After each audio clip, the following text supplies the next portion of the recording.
So here's the thing, Modern Warfare 3 LMGs suck and they are not worth using.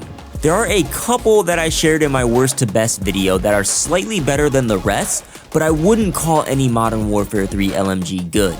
They are so bad that the light machine gun class is the first I'm coming across where nearly all the weapons from Modern Warfare 2 perform better than the new ones from Modern Warfare 3. So in this video, we're going to start with comparing the essential pros and cons between Modern Warfare 2 and 3 LMGs.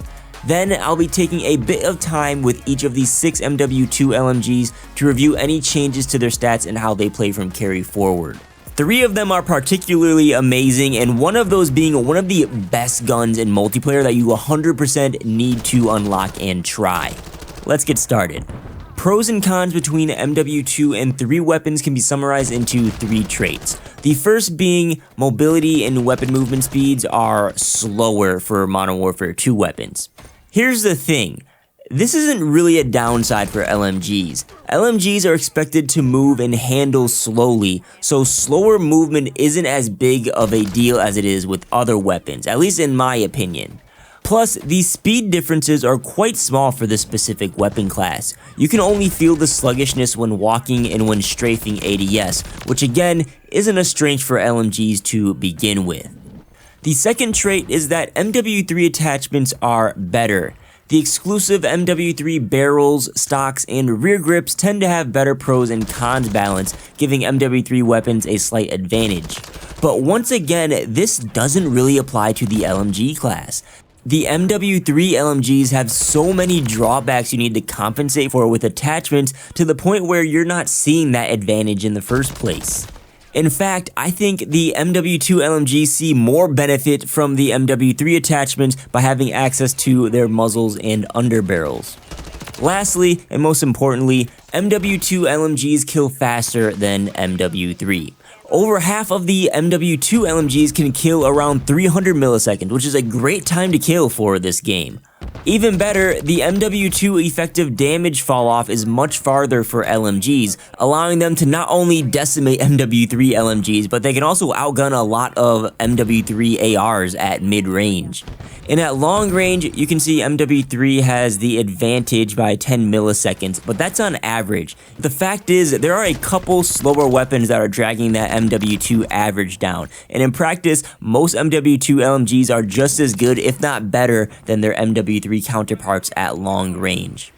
So while the general pros and cons between MW2 and MW3 weapons apply to LMGs, the gaps that benefit and hold back MW2 weapons are larger and smaller at the same time, to the point where MW2 LMGs are better than MW3. There's only one LMG that I recommend you avoid using. We're going to transition into reviewing each MW2 light machine gun now in no particular order, but I'll be sure to point out the one to avoid and the meta one. Those two will actually be towards the end, just so you have an idea of when to expect them. I want to start with the 5.56 Icarus while it's still fresh in your mind. That was the weapon I used in the first gameplay clip in this video. I labeled the Icarus the best LMG in Modern Warfare 2 about a year ago, and thankfully it kept most of its traits, including faster handling and mobility, in Modern Warfare 3. The key difference in MW3 is that they removed the Icarus's long-range profile and adjusted its damage. So from 0 to 24 meters it kills in 308 milliseconds, which is great, but beyond 24 meters you need to land your shots waist and up, which is very forgiving. Otherwise, it can take an additional shot to kill. The Icarus is still really good, and it's easy to use thanks to its low recoil. It's just not the absolute monster that it was in Modern Warfare 2. It's currently more of a slower handling assault rifle that's competitive with the better weapons in this game. The Sakin MG38 is the weapon I'm using in the gameplay right now, and this weapon didn't change much at all. The only difference is that it requires a bit more accuracy from you to reduce your shots to kill. With the way that LMGs are balanced in Modern Warfare 3, if you can land your shots chest and up, the Sakin has a TTK that is within 6 milliseconds of the Bass B, which I'm sure most of you are aware is arguably the best gun in the game at the moment. I wasn't expecting this weapon to be that good when I was comparing stats, but this gun feels absolutely amazing to use in game. I wouldn't be surprised if the body multipliers are actually more forgiving than chesting up, because I swear it feels like the Sakin deletes people at all ranges. If you like the Pulmiot from Modern Warfare 3, the Sakin is statistically similar to it, but with a potential to kill even faster. Let's move on to the RPK. In MW3, its damage is a bit more consistent, but other than that, this weapon hasn't changed much. It kills in 4 or 5 shots, netting you a 300 or 400 millisecond TTK, which is spectacular in outgunning most full auto weapons in the game. It seems to have a touch more recoil than I remember, but luckily, MW3 has some great recoil reduction attachments that help make the RPK an easy handling killing machine. It's borderline being a best of the best 5-star weapon, but I'm reluctant to give it that label when it has the slowest bullet velocity in class, slower mobility, and some bouncy base recoil. You'll have to try the RPK out for yourself and let me know what you think about it. Next up is the Rapp H, an LMG I labeled the worst in Modern Warfare 2. I don't have any gameplay for this weapon to share, but it hasn't really changed much. The damage is now more consistent, so it'll be a 5-shot kill anywhere to the body, up to 57 meters, and then it will be a 6-shot kill beyond that. It remains one of the slower killing weapons in this game though. Not so much at long range, it's slow for an LMG, but still competitive with your average assault rifle at range. But nearly all MW3 LMGs kill faster than the Rapp H.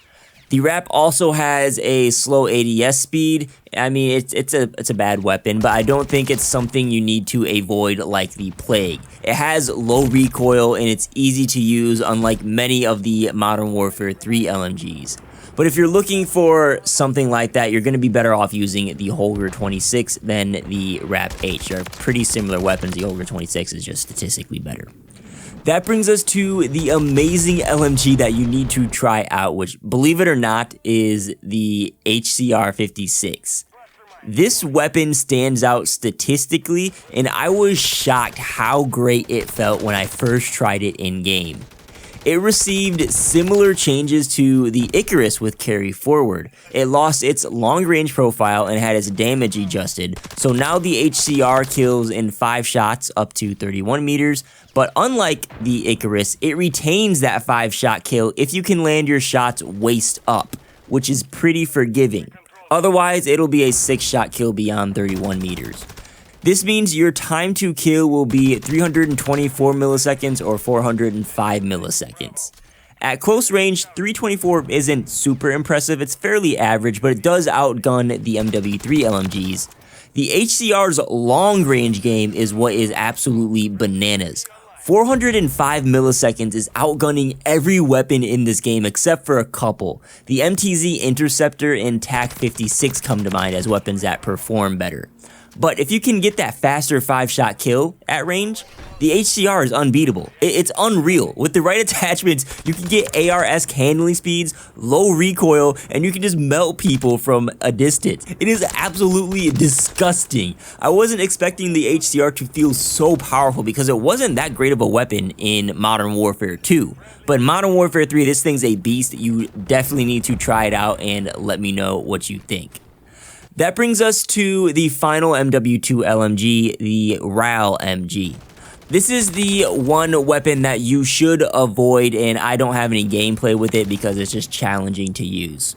It received a lot of changes for the worse, and there isn't much payoff for how challenging this weapon is. The RAAL's damage output was reduced, and they added an additional range profile, so now it takes an additional shot to kill at long ranges. Now it can take up to 5 shots instead of the easy 2-tap kill that it was in Modern Warfare 2.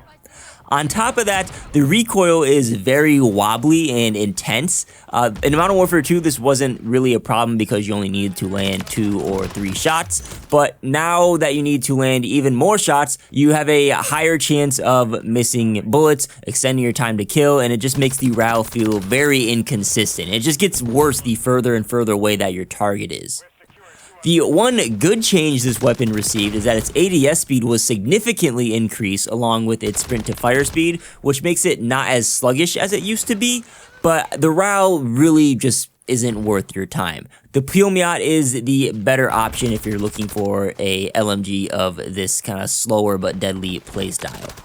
Here's a graphic sharing my 5-star ratings for each LMG that you should be familiar with from my worst to best series. You can see the Modern Warfare 3 LMGs are skewed towards the bottom half and MW2s are towards the top. My question for you is, will you be using MW2 LMGs now knowing what you know? I highly encourage you to, but let me know what you think in the comments. If you want to hear my complete thoughts on each of the Modern Warfare 3 LMGs, you should check out my worst to best video that should be appearing on the screen right now for you to click on. I ranked all those weapons from worst to best and kind of went over the stats similar to what we did for this video. Please don't forget to tap the like button, consider subscribing to the channel. Thanks for watching, and I'll catch you on the next video.